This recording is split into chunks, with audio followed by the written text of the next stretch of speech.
সারা সপ্তাহ অফিস করার পরে সকালবেলা আসলাম আমার ছাদ বাগানের ফুল দেখতে, একটু স্ট্রেস কমানোর জন্য।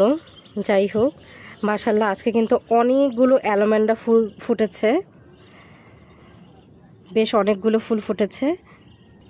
আমার এই গাছটা এত লক্ষ্মী, মানে শীতকাল বাদে ছোট্ট একটা গাছ আমি ডাল থেকে করেছিলাম এবং ছোট্ট একটা পটে লাগিয়েছি।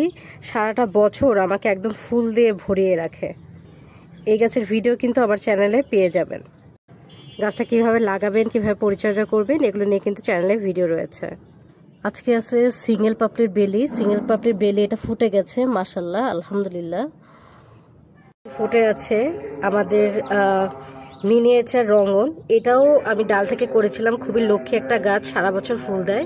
এই গাছটা নিয়েও কিন্তু আমার চ্যানেলে ভিডিও পেয়ে যাবেন। দেখুন, যার হওয়ার তার এমনিই হয়। এটা হচ্ছে আমার একটা আম গাছ ছিল, আম গাছটা আমি কেটে ফেলে দিয়েছিলাম গোড়া সদ্যা। তো সেই গাছেও দেখুন একটা কি সুন্দর নয়নতারা ফুল হয়েছে মাশাআল্লাহ।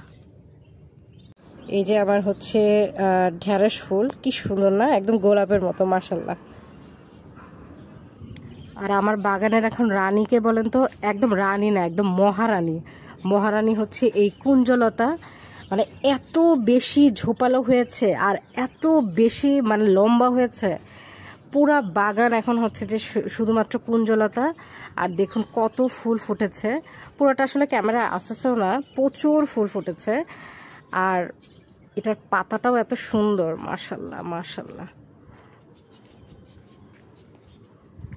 কত দেখাবো আপনাদের বলেন, পুরাটা শুধু হচ্ছে যে আমার এখন এই যে কুঞ্জলতা, এই পুরাটা জুড়ে হচ্ছে এখন শুধু কুঞ্জলতা, এত বেশি ঝোপালো হয়েছে। সো এই কুঞ্জলতা ফুল গাছ আসলে এত ঝোপালো কিভাবে করবেন, তারপরে হচ্ছে ডাল থেকে কিভাবে চারা করবেন, বীজ থেকে কিভাবে চারা করবেন, এই গাছ কিভাবে পরিচর্যা করবেন, কিভাবে লাগাবেন, আর আবারও বলছি এত ঝোপালো কিভাবে করবেন, সেগুলো নিয়ে কিন্তু আমার চ্যানেলে ভিডিও রয়েছে, প্রয়োজনে কিন্তু দেখে নিতে পারেন। কুঞ্জলতার মানে একটি প্লে লিস্ট আছে, সেখানে গেলেই কিন্তু এই ভিডিওগুলো পেয়ে যাবেন। এই পাশে ফুটে আছে হচ্ছে লেবু ফুল, এই যে এটা সদ্য ফুটলো মাশাআল্লাহ, এই যে লেবু ফুল। আর আমার সারা বাগানের রানী নয়নতারা সবসময় ফুটে থাকে মাশাআল্লাহ।